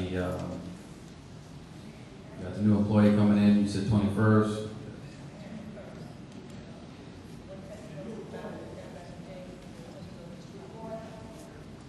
Sounds great. We still got line dancing on Monday. We have boxing on Wednesday, Thursdays, and Fridays. We have the gym still open from Sunday through Friday. Obviously, the different ages from 5 to 7:30, and then 7:30 to 10 is for the 18 and over. If you guys have any questions, please give me a call. I always try to put my number out there. I know a lot of people call it Village Hall, and a lot of the messages will go back. It'd be easier to call the Parks and Rec cell phone at 708-932-9900. Even if you have some ideas or you want to put some things out there, if you got enough volunteers and we can get it started for you, it'd be something that would help with the kids or adults. We'd be interested in listening. That's all I have, Mr. Mayor. Yes, Mr. Mayor, I would like to request and ask the board and the village manager to put the conference, IML conference, on the next committee meeting agenda so we can discuss that. First of all, we have to make sure that we're going to go. Well, the dates, I can get the dates to you. I just want to make sure that we're going to vote to go. Because if we are, then we need to secure our reservations before the 4th of July. I just wanted to make sure that we have, so I don't know, I talked about it last week, but for the agenda for next week, we had wanted to recognize some of our sponsors. I want to make sure it was on the agenda. My report, right. I just want to make sure that we're aware that that's going to happen. Okay. Okay.